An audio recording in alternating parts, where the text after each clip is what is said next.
Hi friends, ஞாயிற்றுக்கிழமை மதியம் என்னெல்லாம் சமைச்சு அந்த வீடியோவில் பார்க்கலாம் வாங்க. என்னோடய வீடியோ தான் ஃபஸ்ட் டைம் பார்த்தீங்கன்னா சப்ஸ்கிரைப் பண்ணுங்கள், லைக் பண்ணுங்கள், கமெண்ட் பண்ணுங்கள், ஷேர் பண்ணுங்கள். இப்போ உலையில் வைக்கலாம்னு சொல்லி மட்டும் அடுப்பில் தீ மூட்டியும் போட்டு இப்போ உலைச்சட்டி எடுத்து அடுப்பில் வச்சாச்சு. அதுக்கப்புறம் இன்றைக்கி மீன் குழம்பு, பீஃப் கிரேவி, மீன் வறுவல் தான் செஞ்சுருக்குறேன். வாங்க எப்படி செய்யலான்னு பார்க்கலாம். அதுக்கு ஃபஸ்ட்டு பீஃபெல்லாம் எடுத்து போட்டு குக்கரில் நல்லா வாஷ் பண்ணிக்கலாம். இப்போ குக்கரில் எடுத்து பீஃப் எடுத்து போட்டுக்கலாம். இப்போ பீஃப் எல்லாம் எடுத்து போட்டாச்சு. ஒரு வடைச்சட்டி அடுப்பில் வச்சு போட்டு பொடியெல்லாம் வறுத்து எடுத்துக்கலாம்.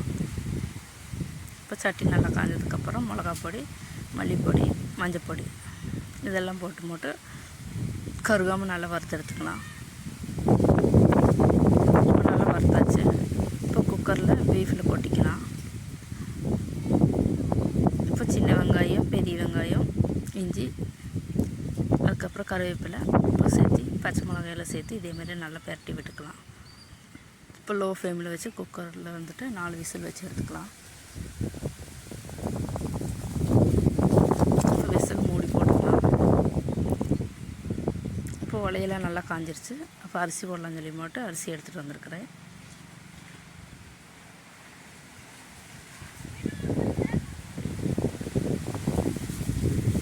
இப்போ அரிசியெல்லாம் போட்டாச்சு. அதுக்கப்புறம் மீன் கழுகலாம் சொல்லி போட்டு ஒரு பாத்திரத்தில் கொட்டியாச்சு.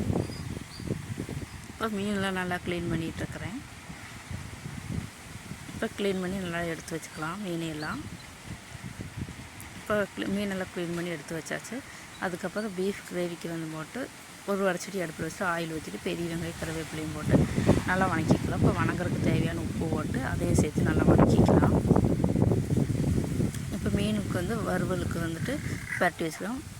மிளகாப் பொடி, அதுக்கப்புறம் மஞ்சப்பொடி, அதுக்கப்புறம் உப்பு,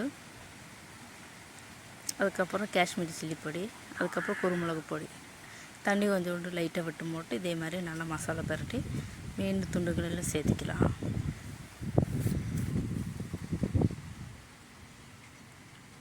இப்போ மீன் துண்டுகளை இதே மாதிரி எல்லா மீன் துண்டுகளையும் சேர்த்து எடுத்து வச்சுக்கலாம்.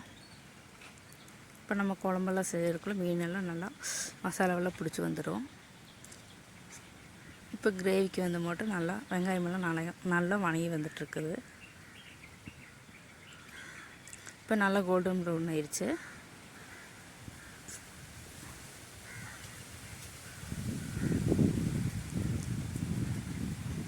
இப்போ பேஸ்ட்டாக சேர்த்திக்கிறேன். இஞ்சி, பூண்டு, சின்ன வெங்காயம் பேஸ்ட்டு சேர்த்திட்டு அதுக்கப்புறம் தக்காளி சேர்த்துட்டு பொடியெல்லாம் சேர்த்துக்கலாம். மஞ்சள் பொடி, மிளகாப் பொடி, மல்லிப்பொடி, கரம் மசாலாலாம் சேர்த்து நல்லா வணக்கி விட்டுக்கலாம். மீட் மசாலா சேர்த்துக்கிறேன் ஒரு 2 டீஸ்பூனு. அதையெல்லாம் சேர்த்து நல்லா வணக்கி விட்டுக்கலாம். இப்போ நல்லா வணங்கினதுக்கப்புறம் இப்போ பீஃப் வேக வச்சு எடுத்துகிட்டு வந்துருக்குறேன். அதை எடுத்து கொட்டிக்கலாம்.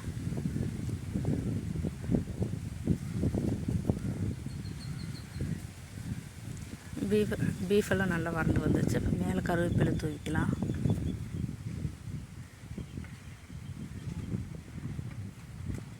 இப்போ கருவேப்பிலை தூவி இறக்கி வச்சாலாம் பீஃபை. அதுக்கப்புறம் சோறெல்லாம் வடித்தாச்சு. இப்போ மீன் குழம்புக்கு உருளி எடுத்து அடுப்பில் வச்சுருக்கேன். அதில் கொஞ்சம் ஆயில் ஊற்றிக்கலாம். இன்றைக்கி சின்ன வெங்காயம், அதுக்கப்புறம் இஞ்சி, பூண்டு, கருவேப்பிலை சேர்த்திருக்கிறேன். பெரிய வெங்காயம் சேர்த்துல இன்றைக்கி. இதெல்லாம் நல்லா வணக்கிக்கலாம். நல்லா வணங்கி வர்றதுக்கு உப்பு தேவையான அளவு சேர்த்திக்கலாம்.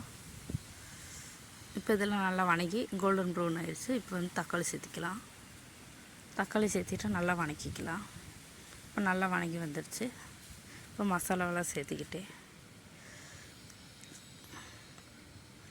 இதில் மஞ்சப்பொடி, மிளகாப் பொடி, மல்லிப்பொடி இதெல்லாம் தண்ணி ஊற்றியும் போட்டு சேர்த்திக்கிட்டேன். ஆனால் தான் கருகாமல் இருக்கும். இப்போ மசாலா தண்ணி ஊற்றிட்டேன். இப்போ புளி தண்ணி ஊற்றியாச்சு. நான் கலருக்கு காஷ்மீரி சில்லி கொஞ்சம் சேர்த்திருக்கிறேன். இப்போ தண்ணி ஊற்றி போட்டு நல்லா கொதி வந்துடுச்சு மீன் குழம்பு.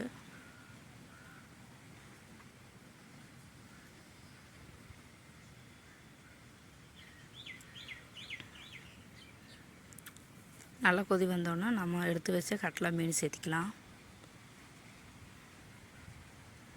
இப்போ நல்லா கொதித்து மீனெல்லாம் வெந்து வந்துடுச்சு. இப்போ மேலே கருவேப்பிலை தூவி இறக்கி வச்சிடலாம் மீன் குழம்பு. மீன் வறுவலுக்கு வந்து ஆயில் ஊற்றி மட்டும் மீன் துண்டுகள் எல்லாம் சேர்த்துட்டேன். மேலே கருவேப்பிலை போட்டிருக்கிறேன். இப்போ திருப்பி போட்டாச்சு மீன் எல்லாம். இப்போ எடுத்து எல்லா மீனும் வறுத்து இதே மாதிரி எடுத்து வச்சுக்கலாம். இன்றைக்கி வந்துட்டு மீன் குழம்பு, அதுக்கப்புறம் பீஃப் கிரேவி, அதுக்கப்புறம் மீன் வறுவல். இதுதான் எங்கள் சண்டே லஞ்சு.